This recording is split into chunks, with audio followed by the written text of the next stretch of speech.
ako hindi nababati. Yan mga kapatid, salamat sa mga buhay niyo at tayo po'y dadako na sa banal na gawain sa pag-aaral ng salita ng ating Panginoon. Pangungunahan po ito po ng ating sharers ngayong gabing ito. Si Pastor Georgette Antonio. Kayo po nga po ba ang gagamitin? Kita ko kasi pangalan ni Pastor Edmond eh. Tama po ba? Dora Roda. Si Sir Christian. Amen. Amen. Nakita ko kasi dalawang pastor ang nakita ko dito sa Pilipinas. Amen. Purihin ang ating Panginoon sa buhay niyo mga kapatid. At ayun po, itanda po ang ating mga tenga, ang ating puso, lalo-lalo po yung ating Bible para po tayo makapag-focus sa salita ng ating Panginoon. Amen and amen. Yun po, ibabigay ko na po sa ating pastor ang mic. Amen po. Purihin ang ating Panginoon sa buhay.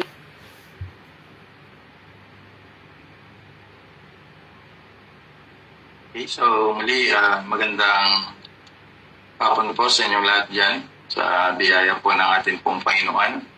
At muli po tayong magpapatuloy ng ating pong pag-aaral ng salita po ng ating pong Panginoong Diyos hango po sa aklat po ng Gawa.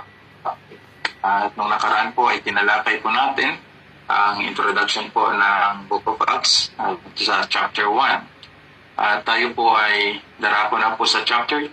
But bago po yan, tayo muna pong lahat ay panandaliang manalangin. Hingin po natin ang kapangyarihan po ng ating pong Panginoong Diyos at ang kanyang Espiritu na patuloy na magpaunawa sa atin ng kanyang banal na salita. Panginoon, patuloy po kaming lumalapit po sa inyo. Humingi kami ng kapatawaran, Panginoon, sa lahat ng aming pagkukulang, pagkakamali at pagkakasala. Dalahin ko, O Diyos, na patuloy niyong linisin ang aming mga puso at patuloy na tulungan kami, Panginoon, magkaroon ng malalim na pagkaunawa sa inyo pong mga salita. Kunin nga po, Panginoong Diyos, na sa inyo lang po kami magre-rely, Panginoon, sa lahat ng aspeto ng aming pong buhay. Dahil ikaw ay Diyos na marunong sa lahat ng bagay. Ikaw ang Diyos na patuloy na sa aming magabay. And I pray, Father God, that your grace ang siyang patuloy, Panginoon, na maranasan ng bawat isa, Panginoong Diyos. At yun po ang aming pong mga puso. At yun din po, ihanda niyo po ang aming pong mga puso, ang aming pong mga pakinig, ang aming pong pag-aaral nawa sa oras na ito ay makatulong sa aming pong paglagong espiritual. Turuan niyo rin kami, O Diyos, na patuloy na maging matatag sa lahat ng aspeto, Panginoon. Kaya lamang po ang siyang patuloy po namin pupurihin at sasambahin ang aming samadalangin sa pangalan ni Jesus. Amen. So ipagpapatuloy po natin ang aklat po ng Acts. So may mga highlights lang po tayong pinag-aralan noon at may kunti po akong idaragdag before we go doon sa chapter 2. So sa mga highlights po na napag-aralan po natin, unang-una po sa Acts chapter 1, pinag-aralan po natin ang pagkilos ng banal na espiritu sa luma at bagong tipan. So kasali po kasi ito sa tinatawag po nating doctrines of the Holy Spirit. Pero of course, kinuha lang po natin yung mga ilang mga talakayan po natin na nabanggit po sa Acts chapter 1. So ang pagkilos ng banal na espiritu sa luma at bagong tipan, alam po natin na ang pagkilos ng Diyos sa lumang tipan, ito pa ay tinatawag po nating selective and temporary. So daragdagan po ito kaunti mamaya. Selective and temporary, hindi po siya permanent. So sa bagong tipan, may dalawang pagkilos po ang banal na espiritu. Unang-una, He remains in Jesus Christ during His earthly ministry.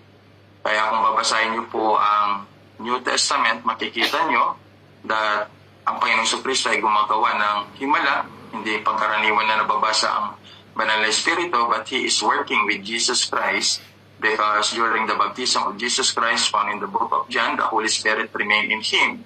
So, the miraculous work of Jesus Christ in New Testament, alam natin yan, that the Father and also the Son and the Holy Spirit ay patuloy silang kumikilos sa pamamagitan ng milagro at sa pagtuturo ng ating Panginoong Kristo at sa mga plano ng kaligtasan ay ginagawa ng tatlong persona, that is the Father, Son, and the Holy Spirit. At yan po yung stand po natin na ipinaniniwala sa tatlong persona, ang Diyos Ama, Diyos Anak, at Espiritu Santo. At alam po natin na ang buhay po natin bilang mga Kristiyano ay dapat nakabase lamang doon sa mga biblical na katuruan at ang Trinitarian, bagamat hindi makita o mabasa sa Bible, ito po ay pinapatunayan ng maraming konteksto sa Biblia at maraming mga talata. Because a lot of people today, ang sabi nila, hindi mo naman daw mababasa ang Trinity. Hindi nga naman talaga. Pero marami po tayong maibabasa sa kanila regarding the work of the Father, Son, and the Holy Spirit. Additional to our previous study last Monday regarding the work and ministry of the Holy Spirit in Old and New Testament, tignan po natin dito, the Holy Spirit and His performance. Ito yung idaragdag ko lang kaunti dahil na-escape ko pa ito. Unang-una, yung work po ng Holy Spirit po dito, it was to be universal. So pag sinabi po natin universal, makikita po natin na noon po kasi hindi nyo po mababasa ang pagkilos ng banal na Espiritu maliban lamang po doon sa bansang Israel. Hindi nyo mababasa that the Holy Spirit works in Greek, and also in Romans, and also in Babylonian. Wala po tayong mababasang talata po sa Biblia. Pero at the end, bago po ang Panginoon Kristo ay pumanhik po sa langit, ipinangako niya na po ito.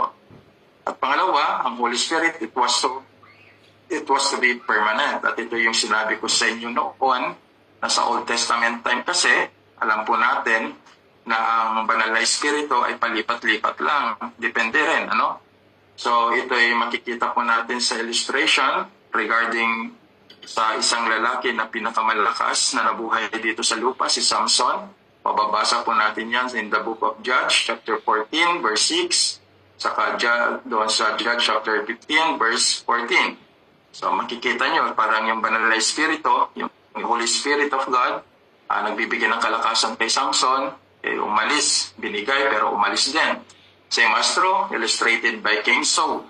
Mababasa po natin yan doon sa aklat ng 1 Samuel chapter 16 verse 14. And lastly, it is illustrated to King David. Mababasa po natin yan in the book of Psalms chapter 51 verse 11. So yun yung dapat makita po natin. Because marami pa rin po kasing mga Kristiyano na naniniwala ngayon na ang Espiritu ay naalis at umaalis. Hindi po. Hindi po yun katotohanan. Dahil ang pangatlo, ito na po yung trabaho ng banal na Espiritu. Una sabi ko kanina, it was to be universal dahil noon nga sa bansa Israel mo lang makikita ang pagkilos ng banal na Espiritu.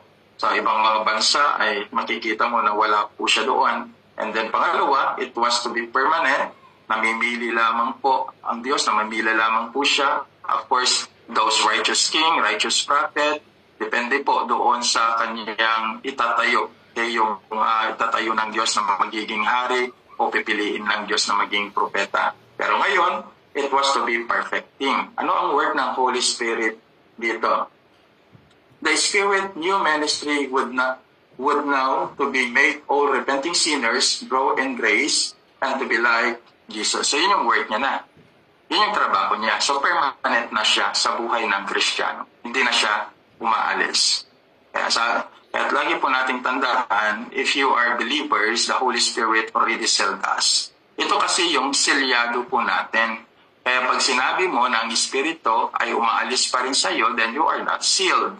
And the Holy Spirit is not in you. So it is not good to welcome it. Because the work of the Holy Spirit, nung ikaw ay tumanggap kay Kristo o naniwala ka sa Ebanghelyo, nung pinakinggan mo ang Ebanghelyo na pinahayag sa iyo, pinaniwalaan mo ang Ebanghelyo, nagsisi ka sa iyong mga kasalanan. The first work of the Holy Spirit na laging sinasabi sa inyo ay yung na-convert ka, na-convict ka, at nagkaroon ng transformation sa buhay mo, binago ka, He is working in you, He is sanctifying you. So that is the work of the Holy Spirit. So hindi siya pwedeng mawala sa buhay ng mananampalataya. Ito'y klinaro po na Apostle Pablo doon sa aklat po ng 1 Corinthians chapter 3 verse 16. As I mentioned last na pag-aaral po natin, that the Holy Spirit dwell in us. Sa atin na naniniwala sa atin pong Panginoong Jesucristo. So hopefully nagkaroon po tayo ng kunting idea pa ulit doon sa pinag-aralan po natin nung nakaraan. No? So napakahalaga talaga na maunawaan po natin ang bawat talata na itinuturo ng banal na kasulatan, lalong-lalo na doon sa tinatawag po nating mga major doctrines. Ulitin ko,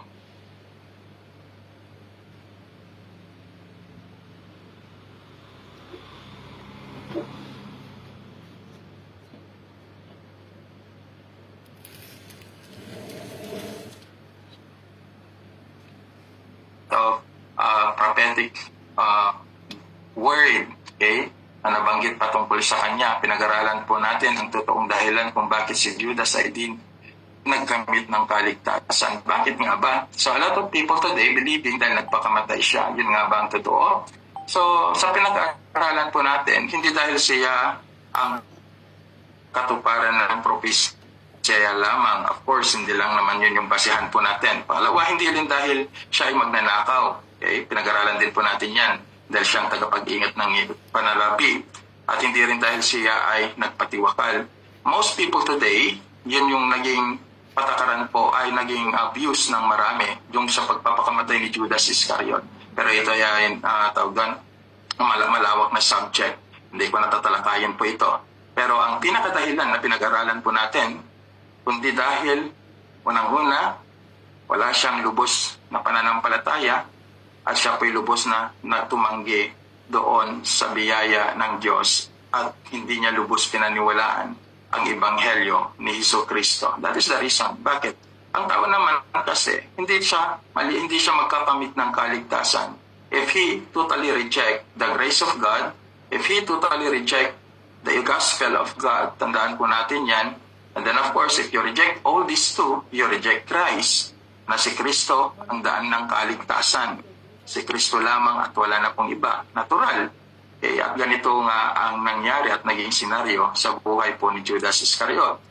And then, natalakay din po natin yung tinatawag po nating the ministry and qualifications of apostleship. So, napakahalaga rin po ito, although our view, karaniwan po sa view po ng mga scholar, they are believing that the apostleship is end already. So, mayroong mga qualification ang pagiging apostol. Dito dinagdagan pa rin po kaunti para sa ganun sa kaliwanagan bago po natin iwan ang mga naging subject po natin nung tayo po ay nasa unang pag-aaral po natin ng Book of Acts, chapter 1. So, tinalakay po natin dito ng qualifications po ng isang apostle talaga, his witness in the resurrections of Jesus Christ. Mahalaga po yan. Dahil kung hindi po siya witness sa muling pagkabuhay ng ating pong Panginoong Kristo, dahil marami naman pong naging witness sa muling pagkabuhay ng ating pong Panginoong Kristo, hindi lamang po yung kanyang 12 disciple, mababasa po natin yan in the Book of Acts chapter 1, so dapat maging parte ka dyan. Kaya nga po, nung sila po ay namili ng kapalit po ni Judas, ay si Matias po ang pinili po nila. Bakit? Naging kasama po nila si Matias, sa maraming pagkakataon. And then, pangalawa, he must suffer like the suffering of Jesus Christ. In the gospel, mababasa po ninyo na maraming pagkakataon na magagawa ninyo yung tinutukoy ni Kristo yan sa kanyang mga apostle regarding the death of his disciple. Alam po natin yan, mga apostol, merong ringigari, pinugutan ng ulo, ikiranos ng patiwarik, nilublog sa mantika, at marami pang iba. They suffer for the sake of Christ. Hindi po nila dininay ang gospel, nagpatuloy po sila sa paglilingkod. Sa kabila po na buhay po ang naging kapalit po nito, dahil ito po ay isang senyales talaga na sila'y tinawag at sila po ay apostol ng ating pong Panginoong Jesucristo. And then the Bible teaches that apostleship ministry is already end. Although marami po yung mga niniwala ngayon that they need to continue, pero nais ko lang bigyan ng clarification. Although we read already all these verses, dito sa aklat po ng Ephesians chapter 2, beginning verse 20, binasa na rin po natin yan. Tandaan po natin, Jesucristo ang batong panulukan at ang naglagay ng pundasyon ay ang mga apostol. Ano ba yung pundasyon na sinasabi dito? Of course, yung mga pundasyon na ito ay yung pundasyon ng pananampalataya at pag-ibig ng Diyos, pundasyon ng biyaya at kaligtasan mula kay Kristo Jesus. Ito yung mga katuruan din po ng ating pong Panginoong Jesucristo at ng mga apostol, pundasyon ng makadiyos na pamumuhay at mga turo at makadiyos na mga turo. So, ito yung mga pundasyon, hindi na pwedeng dagdagan. So, if you believe that there is apostleship today, anong pundasyon ang pwede nilang ilagay? So, tinapos na ito kasi ng mga apostol at ng mga propeta, okay? The Bible is already written. Yung faith na dapat po nating panghawakan, na biyaya ng Diyos, na regalo ng Diyos, nandiyan na po, at mga katuruan na dapat po nating kailangan bilang mga Kristiyano. So nariyan na po, ang gagawin na lamang po natin at ipagpapatuloy dito bilang pastor, bilang evangelist at bilang teacher, ay yung ituro kung ano yung pundasyon na itunuro ng mga apostol at ng Panginoong Jesucristo. Pero maraming naniwala pa rin, sabi nila na sila ay tinawag ng Diyos bilang apostol. The question is, anong pundasyon pa na maiambag nila? Pangalawa, witness ba sila sa muling pagkabuhay ng Panginoong Jesucristo? Pangatlo, kaya ba nilang magbata ng suffering katulad ng pagsasuffer din ng mga lingkod at mga apostol ng ating Panginoong Jesucristo? O sila yung mga huwad na mga apostol na nagpapayaman lamang? So dapat makita po natin ang turo ng banal na kasulatan. Ganon din naman sa aklat ng Efeso chapter 3 verse 5. At tandaan din po natin, kahit na ito'y tinatawag na kaloob na binabanggit doon sa aklat po ng Efeso chapter 4 verse 11 and 1 Corinthians chapter 12 verse 28, itong apostleship, huwag natin kakalimutan that the gift, ito kasi yung view din ng iba at maging sa akin, ay nagtapos na sa panahon na ni Apostol Pablo. Bakit? Ito kasi ang conclusion ni Apostol Pablo sa 1 Corinthians chapter 4 verse 9. Sapagkat iniisip ko na kaming mga apostol ay ipinakita ng Diyos na kahuli-hulihan sa lahat. Paul concluded, kahuli-hulihan sa lahat. So, silang mga apostol. Gaya ng mga taong nahatulang mamatay sapagkat kami ay naging panuurin sa sanlibutan at ng mga anghel at ng mga tao. Anong binabanggit na Apostle Pablo dito? Okay, so nakikita rin na Apostle Pablo kung paano siya tinawag ng Diyos at paano siya rin po kukunin ng Diyos. So ganun din naman, okay? Binigyan din po ng Panginoong Jesucristo si Pedro. Pinahayag niya rin po kung paano siya mamamatay. That is found in the book of John chapter 21 beginning verse 19. Patuloy. No? So yan po yung mga bagay na dapat makita po natin. Now, if you are believing, dahil may katulad sinabi ko na may mga naniwala pa rin na yung mga ngayon ay naniwala sila continuous pa rin yung gift na yan. So dapat yung qualification ang mayroon sa kanila. Hindi sila nagpapayaman, ready to suffer. Yan po dapat yung makita ng mga apostol na yan. And then, of course, yung qualification, nakita nila yung resurrections and ascensions of Jesus Christ. Pag narasa kanila yon, so maybe. Pero it is impossible. No? So dapat makita rin po natin talaga yung akma at turo ng Biblia. Okay? Katulad ng sinabi ko, regarding to the 5 ministerial gift mentioned in the book of Ephesians chapter 4 verse 11, okay, ang mga propeta at mga apostol ang nagbigay, nagpatatag ng pundasyon. Ang trabaho na lamang po natin bilang mga pastors, sa mga pastors at sa mga teachers, evangelists, dagdag po natin sa mga leaders of the church na kung saan nag-share na rin ng Word of God, ilatag lang po natin ang itinuro po nila. Ibig sabihin, hindi na po natin kailangan dagdagan o bawasan. Yun yung trabaho po ng talagang mga aral.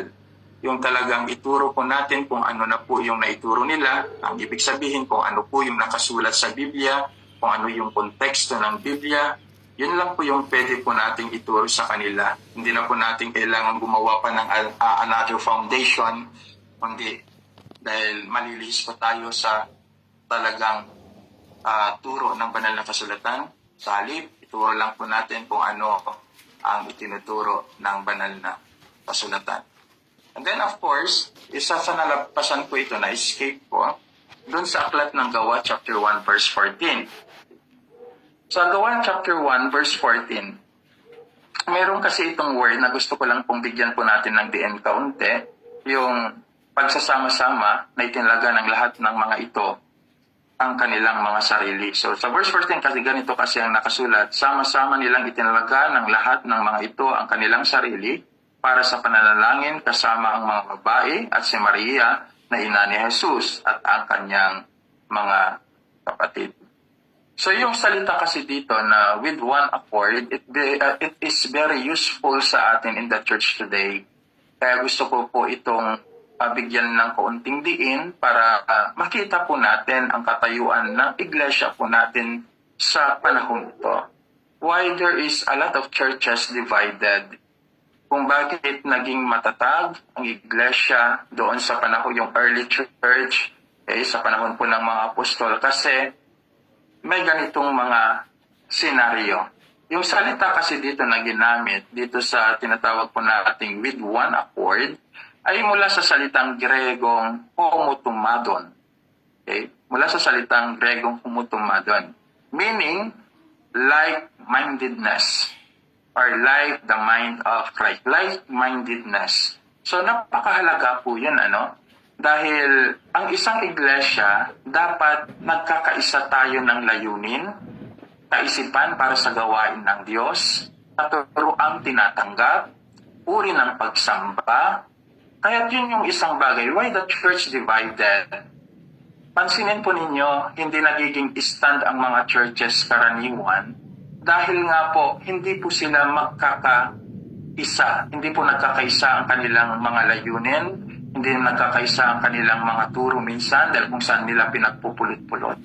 Kaya habang inaaral ko po ito, at kahit kanina habang binabasa ko yung ibang mga aklat ng mga ilang mga ancient churches and early churches, nakita ko yung foundation. And one of the foundation kung bakit pala naging matatag ang mga iglesyang ito, yung mga sinaunang mga Baptist, Reformed churches at iba pang mga iglesia na naging matatag during 1800s, nakita ko that they are united in one teaching. Isa sa pinakamagulo, hindi ko naman nililis ang ating pong kinalang, isa sa pinakamagulo talaga na kinalalagyan po ng marami ngayon ay ang Pentecostal movement because it is gathering of different doctrines and teaching. Walang pagkakaisa. Kaya dito, dapat ang isang iglesia pala ay may iisang layunin, iisang kaisipan, iisang turo which is the teachings mula sa salita po ng ating pong Panginoong Diyos, isang uri ng pagsamba na kung saan naluwalhati po ang ating pong Panginoon. Habang tayo pinagpapatuloy dito, yung like-mindedness dito sa aklat kasi po ng Book of Acts ay parehas na ginagamit ito ng God's people, used by God's people, and also used by Satan's people. Okay? Doon sa aklat po ng God's people found in the book of Acts chapter 2 verse 1, chapter 4 verse 24, chapter 5 verse 12, and chapter 15 verse 25, at marami pang mga talata, sinilip ko lang po ito. So mayroon po silang iisang layunin, mayroon silang pagkakaisa, isang kaisipan para sa gawain po ng atin pong Panginoong Diyos. Dapat ang iglesia ganun talaga Kasi para maging matatag ang iglesia, dapat mayroon pong like-mindedness, nagkakaisa. Okay, mayroon silang iisang puso, iisang layunin para sa gawain ng Diyos, iisang missions and visions para po sa church. Hindi po yung akin ito, kanya ito, hindi po maaaring ganoon. Kaya pansinin po ninyo kung bakit marami po yung mga churches ngayon na napakalawak at napakalayo ang narating. The only reason that I found ay dahil sila ay mayroon pong iisang vision. Mayroon silang iisang vision. And they have one heart and one mind to do that ministry for God's glory alone. So dapat ganon ang iglesia. Dapat ganon po ang New Life Christian Fellowship Globalization. Israel, ganon din sa Pilipinas at marami pang iba. Dapat nagkakaroon po ng iisang layunin. Okay, dahil dito mapapatatag, mapapalawak ang ministry ng Panginoon. Ang problema kasi doon sa God's people and Satan's people, mahirap po dito, makikita po natin ang kahirapan dito pag naidagdag po yung Satan's people inside the church, kasi alam naman po natin yan, mayroong lupo at mayroong tupa. So nasa loob na rin na iglesia doon. So may contradict at mayroon po yung nag-tawag doon, mayroon po yung talagang gusto nilang ay pagpatuloy yung missions and visions of the church. So dapat makita po natin yung sarili natin as being a believers of the Lord. So dito sa Satan's people found in the book of Acts chapter 7 verse 57, 12:20, 18:12, and 19:29. So kung paano ang God's people ay may iisang kaisipan for God's glory alone and to preach the gospel and to exalt Christ alone, ganun din naman ang mga Satan's people. They want to destroy the church of God and they want na mahadlangan yung gawain ng Diyos if you study all these verses that I mentioned. Kaya kung papansinin mo, ang layunin ng mga tao ng Diyos na may isang kaisipan ay para mapalawak ang gawain ng Diyos at maluwalhati ang atin pong Panginoon. Pero yung layunin naman ng Satan's people, sila yung gustong wasakin po nila ang mga layunin ito upang hindi maging matatag ang naisin po ng Diyos. So, dapat makita po natin yan. So, yan po yung kagandahan. Kaya binalikan ko po ito with one accord. Okay, kasi na-skip ko dahil pumunta po kasi tayo nung nakaraan in Acts chapter 1 verse 8. Tapos linagtawan na po natin yan. Yung mga iba, hindi ko na nakita. Pero sabi ko, balikan na lang ngayon. So, nakita ko at dapat ito yung makita rin po natin as being Church of God. We are the Church of Christ. So if we are the Church of Christ, dapat tayo po ay mayroong one-minded. Tama ba? Kaya nga sabi po ng Apostle Pablo, even in the book of Colossians, set your mind on Christ and on things above. Okay, so napakalaga po yun. Nais pong iparating ng ating na Apostle Pablo, yung mga bagay na makalangit, yung mga bagay na nagbibigay kalwalhatian po sa Panginoon ang dapat po nating iisipin. Yung mga bagay na kung saan magdadala sa atin kay sa Panginoong Jesucristo balang araw na makakasakama po natin siya, ang ating Panginoon at ang ating pong tagapagligtas. Yung mga bagay na kung saan naluwalhati ang Ama, mga bagay na naluwalhati ang Panginoong Jesucristo, mga bagay na nakikita na ang Iglesia po ng Diyos ay namumuhay ayon sa salita po ng Diyos at sa kabanalan nito. So we need to show to the world, hindi po dahil tayo po ay kakaunti, hindi na po natin kayang ipakita sa mundo. Actually, nagsimula naman talaga sa maliit at kakaunti ang mga apostol at ang early church pero pinarami sila ng Diyos. The only thing that nakita ko sa lugar na ito, sa Book of Acts, lalo na pagpunta natin sa chapter 2 mamaya, nakita ko talaga regarding their boldness and eagerness to stand doon sa truth na itinuro ni Kristo, doon sa truth na nakita ng mga apostol, doon sa truth na kung saan gusto rin nilang ibahagi sa iba. So they are not looking for the quantity of the church. They want that all people who believe in Christ will be qualified. So yung qualification talaga ang gusto nilang ipundasyon doon sa mga nakikinig sa kanila.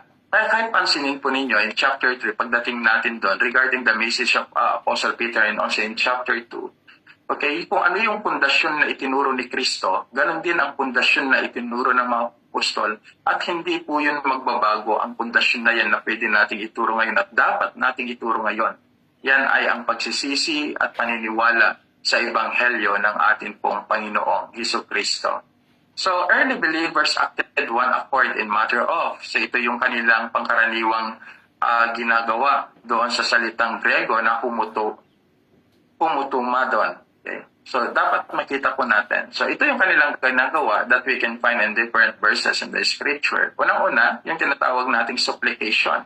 So, mayroon silang pananalangin lagi. Ang church dapat laging may pananalangin. Acts chapter 1 verse 14, as we can read.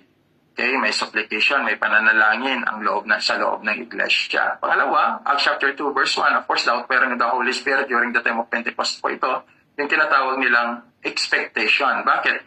Yung pag-asa nila sa mga bagay na inaasahan nila dahil ito pinangako ni Kristo.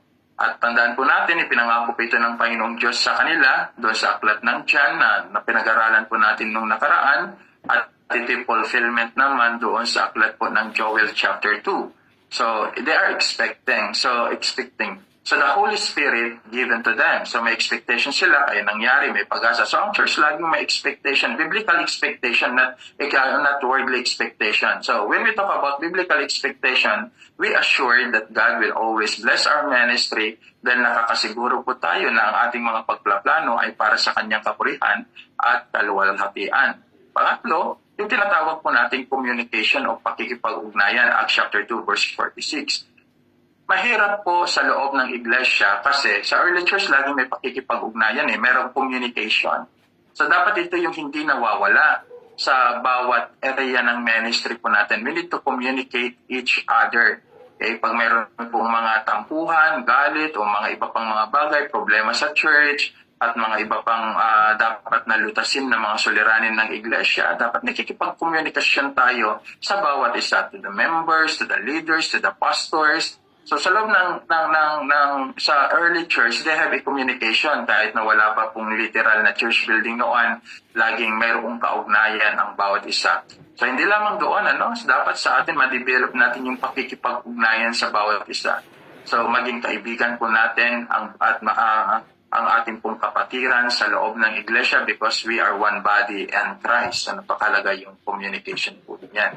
And then, nandiyan din po, Acts chapter 4, verse 24, consecration, pagtatalaga ng sarili, pagtatalaga sa pag-aaral ng salita ng Diyos, pagtatalaga sa pagbabasa ng salita ng Diyos, pagtatalaga sa pananalangin, pagtatalaga sa ibanghelyo, pag-share ng ibanghelyo, at marami pang iba. Basta for God's glory, gawin po natin yon, yung consecration, So, lagi natin binibigyan ng oras ang tawag doon, pananalangin po natin dahil ito lang yung po yung panahon na tayo pinagkakaroon ng oras para makipag-usap sa ating pong dakila at banal na Diyos.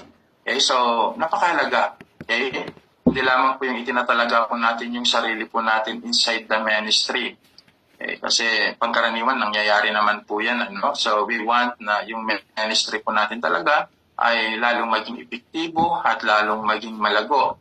Pero as I read again, okay, itong book of Acts, the whole book of the book of Acts, talagang ang nagpapalago naman talaga ay ang Diyos. Okay, so kahit gaano po tayo nagpapagod, kung hindi naman naka-align dun sa programa ng Diyos, out of the scripture ang mga programa po natin, ang iglesia ay mahirap na lumago. When we talk about paglago or grow ng church, we are not talking again yung tinatawag po nating quantity ng members. Hindi po tayo nagpaparami, kundi nagde-develop pa po tayo dito ng mas marami pang mga disipulo, mga tao na kung saan mas aral pa sa banal na kasulatan, mga tao na mas naunawaan yung grace ng ating pong Panginoon. Okay, yun yung mga bagay na dapat po nating makita sa pagtatalaga because tandaan po natin that maging tayo ay may katapusan. Every one of us, mag-i-end din naman ang life po natin. So napakahalaga that we need to transfer to those young people and young generations today yung mga biblical teaching, mga biblical doctrines, lalo na ang kinakaharap po natin ngayon ay isang mundo na makasalanan at lalo pang nakikita at patungan na siya doon sa kapahamakan.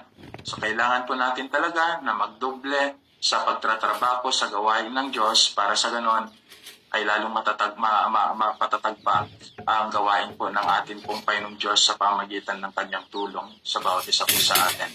And then, separation. Of course, when we talk about this matter in the book of Acts chapter 5, alam niyo po yan, pag-aralan po natin regarding Ananias and Sapphira, okay, yung kanilang pangungupit, saan ba sila nagkasala, bakit sila namatay, ano yung dahilan. So let us study the context. Okay, at ano yung kanino siya nagkasala, sa Diyos sa mabaw, sa Diyos Espiritu. So mahalaga po ito, Pero when we talk about separation, kasi dito nagkaroon kasi ng fear din yung iba. Pero ang kagandahan po nito, marami pa rin po yung